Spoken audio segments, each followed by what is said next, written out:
fellowships can be a really wonderful way to broaden your experience in grad school. And I know a number of students that studied in a different country, for instance, which is a great experience that they wouldn't have gotten necessarily if they had stayed on a research assistantship or a teaching assistantship.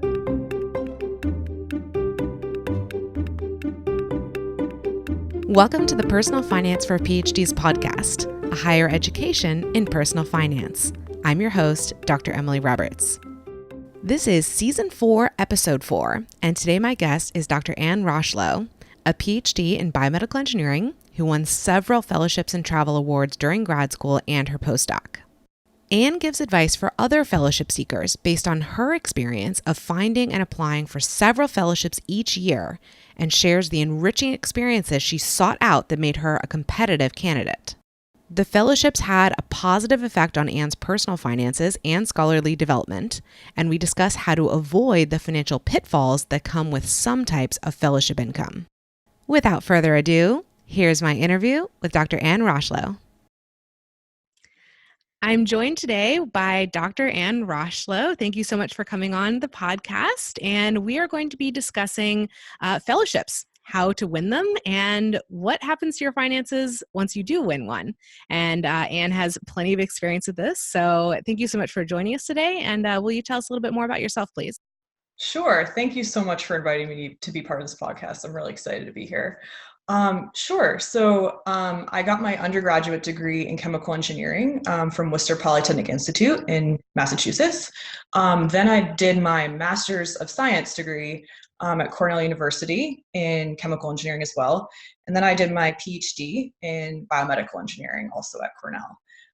And then I worked for a year as a quality engineer in Massachusetts before moving out to the West Coast to Portland. And then I was a postdoc for a year and a half at Oregon Health and Science University. And now I work as a research scientist at a startup medical device company here in Portland. Yeah. Okay. Well, we're going to get on a little diversion here already because I'm curious about you having a real job for a year and then going back to having a postdoc. Yes. I didn't know that was a thing. So did you get was there any difficulty in landing that postdoc having been out of academia for a little bit of time? And also, what was the reasoning behind that? Was it just I want to live in Portland and this is the kind of job I can get or what? Yes, it was largely geographic. So I wanted to move out to Portland to be with my now fiance. But I was also, it was really fun to work in industry for a year. It was very different and it got my mind working in a totally different way, being a quality engineer. And then when I wanted to move to Portland, I had a connection from my PhD advisor that knew my advisor that became my postdoc advisor here in Portland. So that was a really natural fit. And I really liked OHSU, Oregon Health and Science University. To work in the med school environment was really great. So that was a really cool transition. And yeah, it was interesting going then back into academia. I felt like I had a little bit of a different take on things, and it really solidified my desire to stay in research. I love research. Yeah, nice. Yeah, glad to hear that it added to your career. It sounds like you networked your way into it, so that's very natural. Okay, so let's harken back to your grad student and postdoc days when you were applying for and winning fellowships. So, which fellowships did you end up winning? Yes. So the first one, I did my master's degree on the National Science Foundation Science Master's Program Fellowship. So that one I actually got lucky. I didn't have to directly apply for it. I was offered by my department that program. And so that was the first one. Then during my PhD, I received the National Science Foundation GK through 12 Fellowship. That was a full tuition and PhD stipend fellowship. That also included a teaching element. And then I was part of the Society of Women Engineers as a grad student. And so I received a scholarship through them. That was $3,000. And then I applied for and received 2 travel grants for the Biomedical Engineering Society's annual meeting. So those travel grants covered the meeting registration as well as $400 for travel.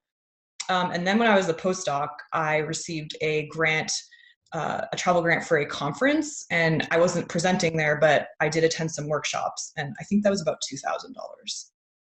Yeah, I'm glad to hear that list because I just want, students and postdocs to get an idea of the diversity of fellowships that are out there. It's not only, from the NSF, it's not only like the GRF, like there's a lot of other ones as well. I mean, and all these, travel grants from the conferences and everything. Like, I mean, conference travel is a big pain point for grad students and Mhm. postdocs. And so it's just Mhm. good to hear that there's money available.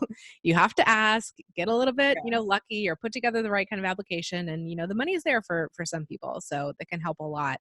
Can you tell me Yes. a little bit about your, you know, process of applying to fellowships? Again, finding out about these fellowships. Mhm. You said, there was one maybe you were sort of automatically nominated or awarded, but other ones you had to Mhm. seek out. Mhm. What was that process like? How did you find these fellowships? Sure. So I have a couple of recommendations for that. Well, first of all, I found internal university resources to be excellent for finding fellowships. And talking to other folks that were in my department that had received these fellowships in the years before me, um, that was really useful. There were some databases at my university that where they aggregated fellowship opportunities. Um, Professional societies are a great way to find fellowships. Both for conferences, and I also received one that was a scholarship. Um, my other recommendation for this is profellow.com. So this is an awesome website. I'm still on the email list. It's post-bac, postgraduate fellowships, graduate fellowships, both long-term, short-term, all fields, all over the world. It's a fantastic resource for fellowship. It's so funny that you mentioned that Yeah. because literally, so we're recording this on a Tuesday, and I'm interviewing Vicky, who's the person behind Oh, Pro Fellow, on Thursday oh, for the podcast. wonderful. So I don't know which order they'll come out in. Maybe yours will come before hers, or vice versa. I'm not sure, but Oh, that's great. listeners, these two podcast episodes are coming together. They're a pair.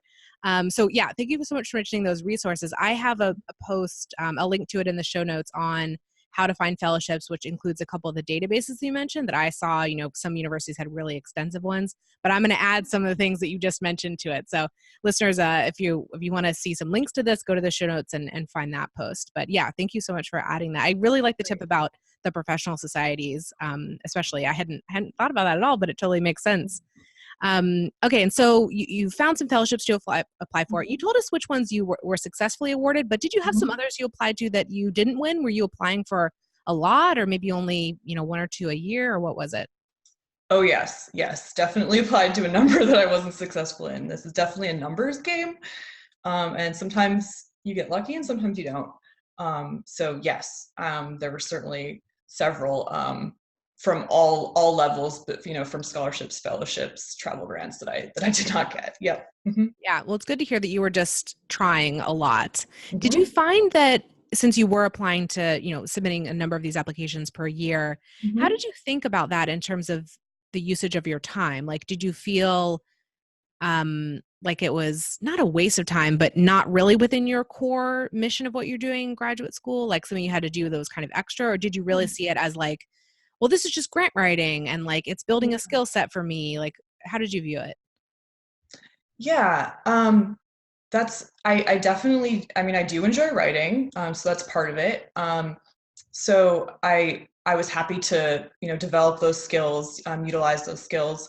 Um, I also thought it was a great way to, I mean, in the case of the NSF GK through 12 fellowship, it was a great way to enhance what I was doing with another skill set. In that case, it was teaching.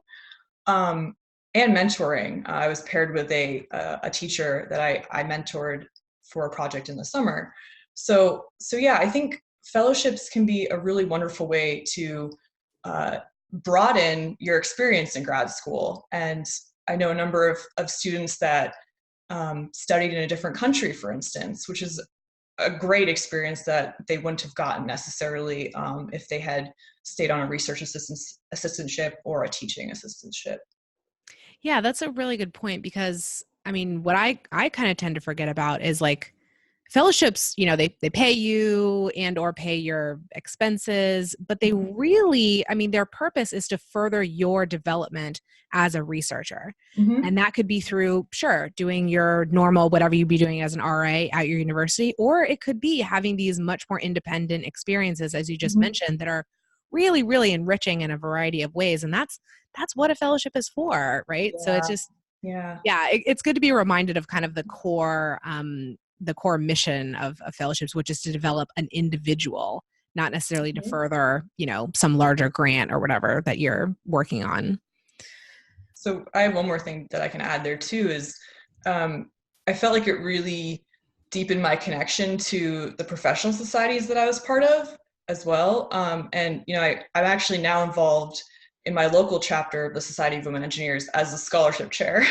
So it really inspired me to turn around and give back. After graduate school, it really meant a lot to me, and it was inspiring to me that those organizations believed in me, and so it really, I feel like that also came out as well in these. Yeah. Yeah, wonderful. Okay, and so what about Mhm. the process of actually writing these applications? Do you Yeah. have any tips, for another grad student or postdoc going through that? What was that process for you? Yes. So I generally kept these materials sort of together, and it was sort of my my folder of preparation for what I needed to write some of these applications. So first of all, you almost always need a copy of your transcript. So I just had that handy, so I didn't have to go searching for it when I needed it. You almost always need a CV. So again, I just had that handy, a 2-page CV. Um, I also had, my set of go-to recommenders, because many of these fellowships also require recommendations.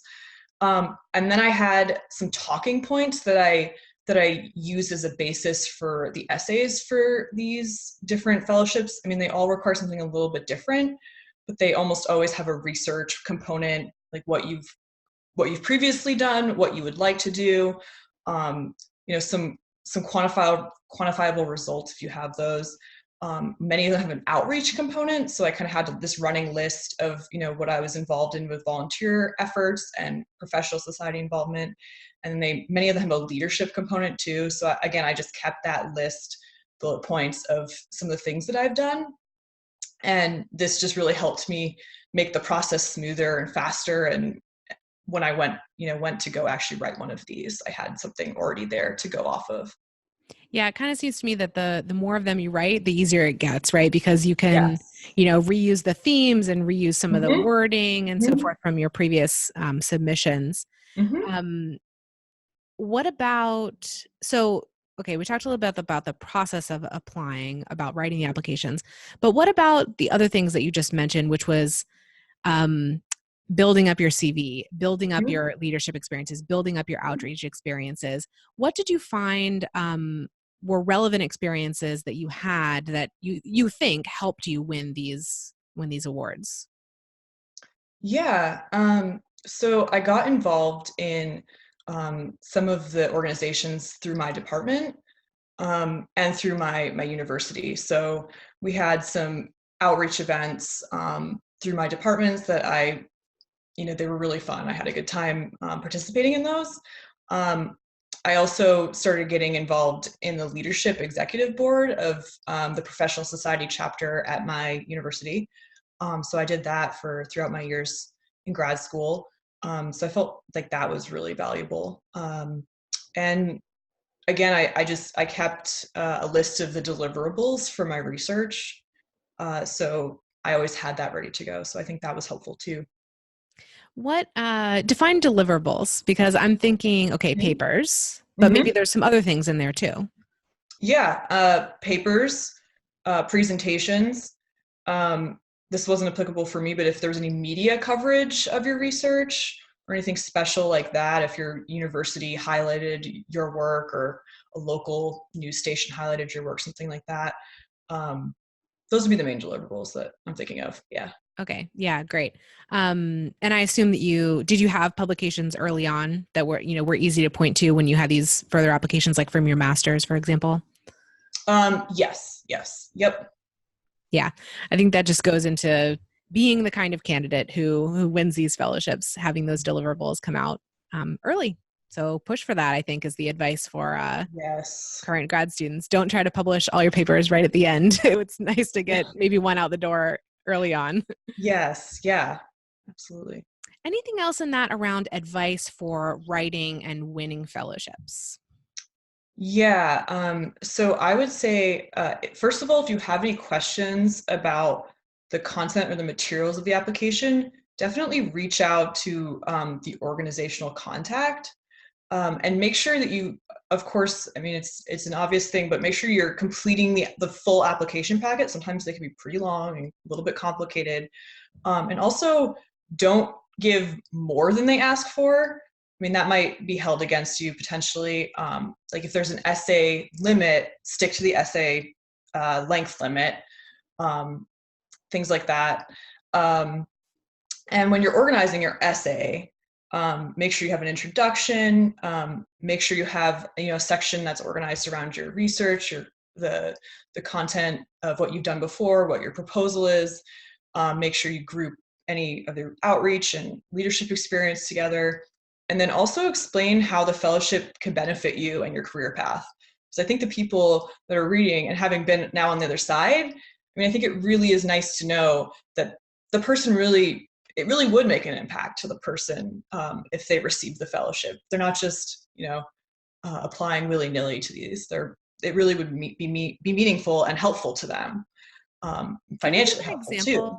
Yeah, can you give an example of that, like what's beyond the obvious of like how a fellowship would further your career? What maybe something that you included in one of your essays? Um, yeah, so I mean, for instance, with the NSF GK-12 fellowship, it had the teaching component, and I think learning about science communication, that was something that was really important to me, and being able to translate my work to others. That was what I included in that essay. And I mean, even though I'm not actively teaching in a professor capacity right now, I still, I mean, that really was valuable to me, and that really was something that meant a lot to me to gain out of that fellowship. Emily here for a brief interlude. Through my business, I provide seminars and webinars on personal finance for graduate students, postdocs, and other early career PhDs for universities, institutes, conferences, associations, etc. I offer seminars that cover a wide range of personal finance topics and others that take a deep dive into the financial topics that matter most to PhDs, like taxes, investing, career transitions, and frugality. If you're interested in having me speak to your group or recommending me to a potential host, you can find more information and ways to contact me at pfforphds.com/speaking. That's pfforphds.com/speaking. Now back to the interview. So let's shift gears and talk about the financial effect that winning a fellowship Mm-hmm. has on you, the awardee. Mm-hmm. So in your case, what happened? You won some fellowships. What happened with your personal finances? Yeah, so one of the really great things about the fellowships I received was they were actually higher than the RA or TA stipend that I would have otherwise received. So that was really great, and definitely motivation for others to to apply for fellowships. They're often higher than what you would receive from your university. Um, and one thing to note is that different fellowships pay out slightly differently. So I had different payment arrangements depending on the years. So one fellowship paid at the beginning of the semester, so just twice, and the other paid biweekly, every other week. So that makes a difference it made a difference in my monthly budgeting. I thought I didn't change really how I budgeted because of that necessarily, but depending on how you operate with your budget, it might. The other thing is that the year that I received the $3,000 Society of Women Engineers fellowship scholarship, that was actually on top of the GK through 12 fellowship. So I stacked those, which was really cool. So that's sometimes possible as well. trying to think of what else. Well, there's already a lot there. Let me ask a couple follow-on questions. Okay. So the first one, so it sounds like in total for your years in graduate school, were there Mhm. 2 years when you received a fellowship that paid above the baseline stipend, or was it more than 2 years? No, it was 2 years. Yep. Okay, so 2 years out of how many in Five. total? 5 total. Uh-huh. Um, yeah, so did you do anything different in those years compared to the other 3? Like, for instance, did you live in a different place that was maybe more expensive, or were you a little bit freer with your discretionary spending, or did you end up saving more? Like, what happened to, the increase in pay since it wasn't, the entire time, since it was only a couple of years? Right. Right. No, I didn't change my budget really at all. I probably should have saved a little bit more when I was making the slightly higher salary that one year. But no, I didn't change it really very much. Yeah. Okay, yeah. I kind of always think about people who win maybe a fellowship, a multi-year fellowship at the beginning of grad school, and then Yes. they set their spending level, in line with Yes. that fellowship, and then at some point they go down to the base stipend, and I worry about those people. Yes. I'm a little concerned for them. Okay, so you didn't really change anything, but you could have saved more during that time. Yeah. Mhm. Um, I think it's really just all about being intentional. Like, whatever you decide to do with it, just decide and don't kind of float along with it. Okay, so slight increase in pay, that was one thing. Another thing you mentioned was a change in pay frequency and pay timing. Mhm. Um, Mhm. Out of curiosity, when you were an RA or otherwise not on these Mhm. fellowships, what was the pay frequency for that kind of position? It was every other week. Yep. Every other week. Okay, so also biweekly. Yes. Mhm. So, and same with one of your fellowships, and then the other one was once per semester. Yes. Yes. Yeah, so I can definitely see that the once per semester might uh, be a challenge, but it sounds like since you were already budgeting, Mhm. already in that mode, maybe Yeah. you could handle it a little bit better. So how did it work for you? Like yeah, just explain to me how you managed it. Yeah, so yeah, it didn't change too much. I tracked every dollar in graduate school. I still do. So I was very aware of what my base spending was. So it it didn't vary a ton over my years in grad school. So that was the basis of how I budgeted. So it sounds like just you got this influx of cash into your checking account and you just left it there and kind of drew it down according to your normal spending pattern as the Yes. semester went on. And then you got another Hmm. inflow, yeah, for the next Yes. semester. Yeah, I just think that can be a really challenging situation for someone who Hmm. doesn't already have a handle on their finances. Maybe someone who, it's their first semester in a new city, right? You don't really Yes. know what the expenses are going to be, and you have to make Absolutely. sure that money lasts you until, you get Yeah. that next check coming in. I Mhm. was thinking actually, how did you handle irregular expenses with your budgeting in grad school? So like maybe it's traveling or health, the dental, vision kind of expenses, anything that's like kind of big and occurs one time a year, a couple times a year. How did you handle that? Let's say with your biweekly pay. Yeah, that's a good question. I didn't have a giant emergency fund, but I did keep a small emergency fund throughout grad school. So that was where I would draw out of, uh, and I again I kind of honed it in over the course of 5 years, like when those expenses would come. So I knew to expect them, and I did track it throughout my 5 years, so I could make sure that I wasn't, getting lifestyle creep or anything, and made sure I kept that cushion of my emergency fund at all times. Yeah. Okay. So if that was your method, then really having the once per term fellowship wouldn't change it that much. It's just you have more Yeah. money on hand and it goes towards paying these normal same expenses as always. Um, Hmm. yeah. So because you already had that stuff in place, it sounds like it was a pretty easy for you. Not much difference any which Yeah. way. So yeah, and I also wanted to ask about the tax. You mentioned taxes, right? That Hmm. in one case you didn't have automatic income tax being Correct. withheld.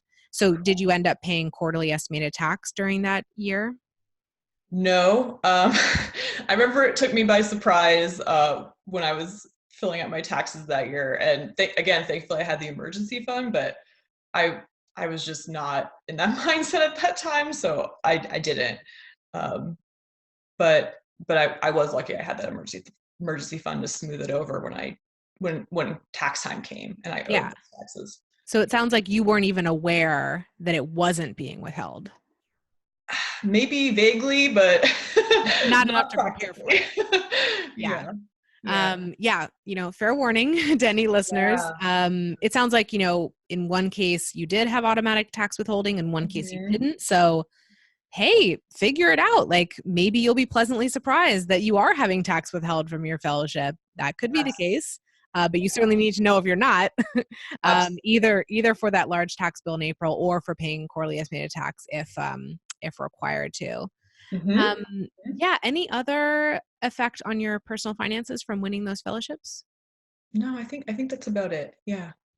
And how about effects on you as a researcher, as a PhD?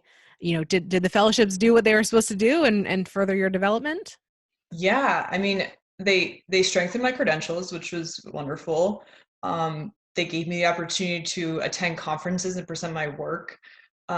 I learned a lot at those conferences. They were inspiring to me, uh, and definitely I improved my writing skills through the application process.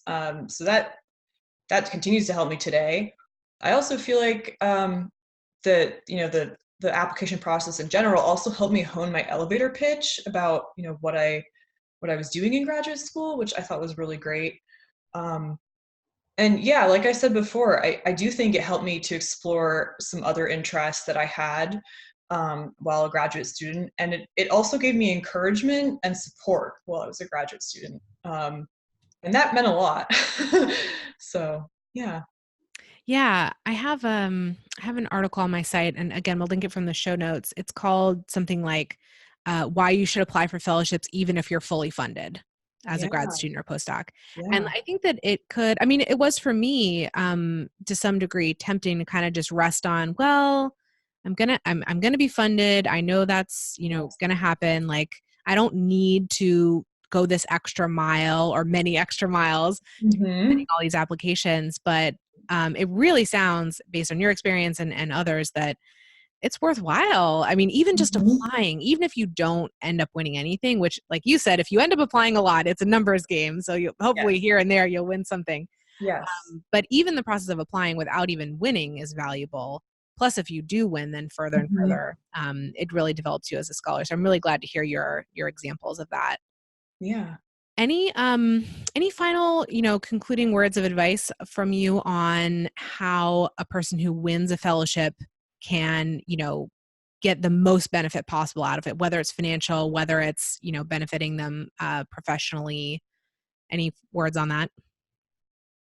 Yeah, I would really encourage people to take a look at some of those lesser known fellowships, especially in my field. I remember there were some really big ones that everybody knew about that were more competitive, but there's a lot of fellowships out there for all kinds of things. And get creative, try something new. Don't get discouraged if you don't get one, because yeah, it's a numbers game, uh, and have fun. Yeah. Yeah. Thank you so much. Well, thank you so much for, sharing your experience with us. And I'm really glad to hear such a, positive process and outcome from you. Well, thank you very much, Emily. I had a good time. Thanks. Listeners, thank you so much for joining me for this episode. pfforphds.com/podcast is the hub for the Personal Finance for PhDs podcast. There, you can find links to all the episode's show notes, a form to volunteer to be interviewed, and a way to join the mailing list. I'd love for you to check it out and get more involved. If you want to support the show and my business, please go to pfforphds.com/help out. There are plenty of ways to do so without laying out any of your own money. See you in the next episode, and remember, you don't have to have a PhD to succeed with personal finance, but it doesn't hurt. The music is Stages of Awakening by Poddington Bear from the Free Music Archive and is shared under CC by NC.